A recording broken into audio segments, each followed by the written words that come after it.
Hello बच्चों, let's read out the question first. A reversible engine converts 1/6 of heat input into work.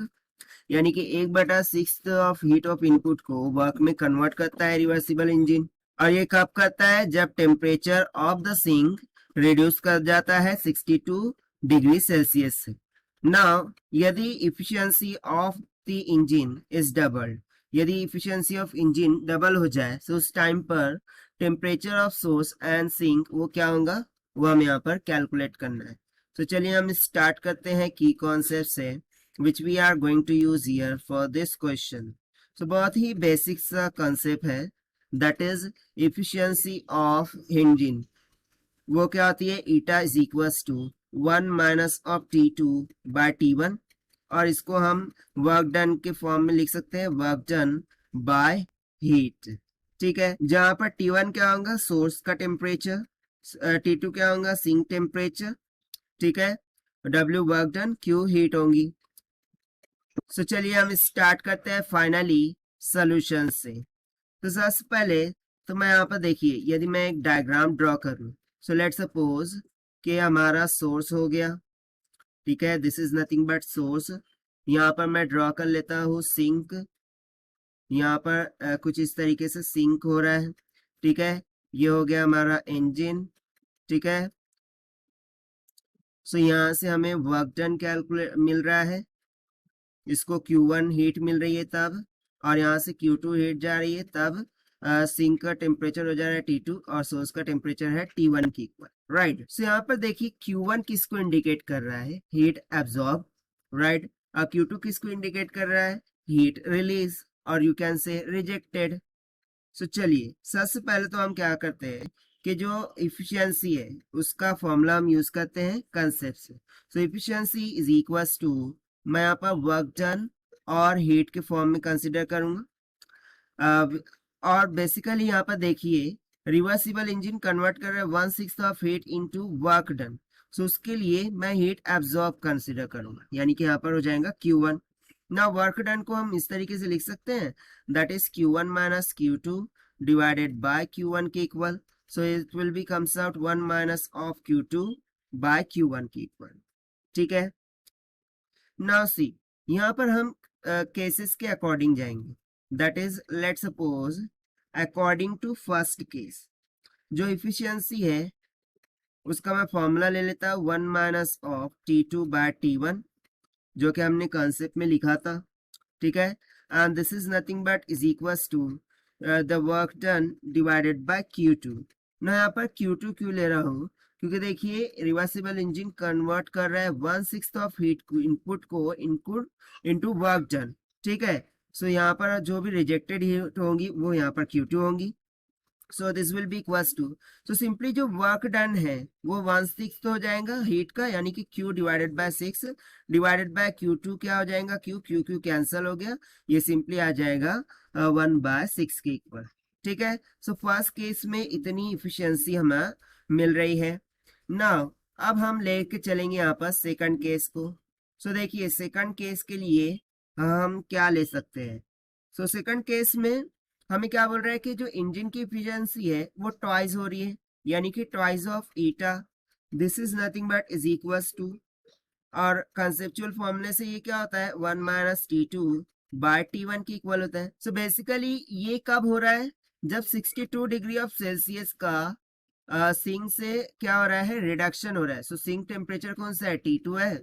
सो उसमें से मैं यहाँ पर 62 डिग्री सेल्सियस का सब्ट्रैक्शन कर दूंगा। सो इसको हम कैसे लिख सकते हैं? देखिए 1 minus of T2 by T1, minus minus will get plus 62 divided by T1।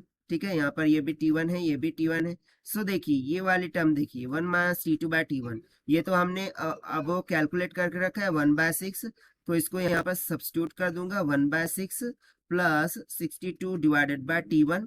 So this will be equals to twice of eta के।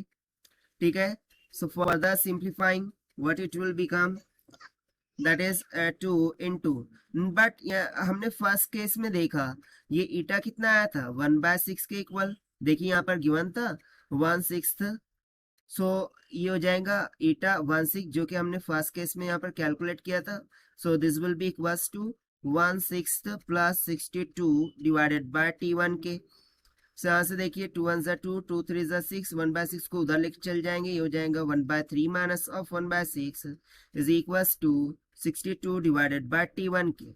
सो ये कितना हो जाएगा 1/6 हो जाएगा, right. 1/6 is equals to 62 divided by T1। मुझे क्या चाहिए T1, so T1 will be equals to 62 multiply by 6, so T1 will be comes out equals to कितना आ जाएगा 372 के इक्वल आ जाएगा, 372 डिग्री केल्विन में। ये काय में आया है केल्विन में, बट हमें किस में चाहिए डिग्री सेल्सियस में। सो मैं यहाँ पर सिंपली बोल दूंगा T1 in degree Celsius it will be equals to जो भी हमारी रीडिंग आई है कितनी 372, इसमें से हम माइनस कर देंगे 273 को, सो ये हमें डिग्री सेल्सियस में मिल जाएगा।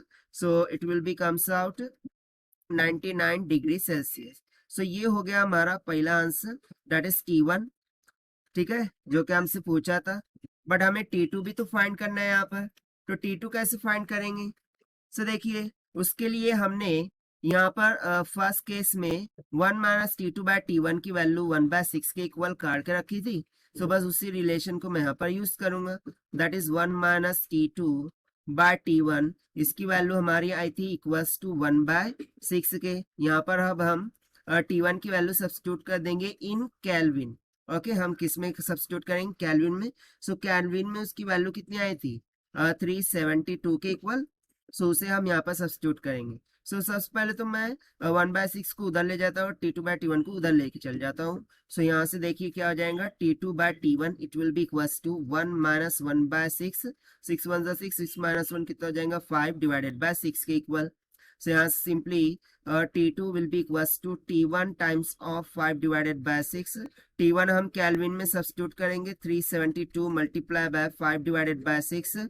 सो इसको कैंसिल आउट करते हैं, कितना आ जाएगा 310 डिग्री केल्विन की इक्वल, ठीक है। सो T2 आ गया 310 डिग्री केल्विन की इक्वल, बट हमें किस में चाहिए डिग्री सेल्सियस में। So T2 in degree Celsius it will be equals to 310 minus कर देंगे 273 को, सो ये आ जाएगा 37 डिग्री सेल्सियस के इक्वल। सो ये हो जाएगा T2, ठीक है। सो यहाँ से हमारे पास आंसर क्या आ गया, सिंपली आंसर आ गया T1 is equals to 99 degree Celsius and T2 is equals to 37 degree Celsius, जो कि हमसे पूछा था throughout the question, and this we have found by using the simple formula of efficiency of heat engine से। Now if we try to match with the option, so यहाँ से जो option C है वो हमारा करेक्ट हो जाएगा इस क्वेश्चन के लिए। So this is the required solution. I hope you understood well. Best of luck. Thank you.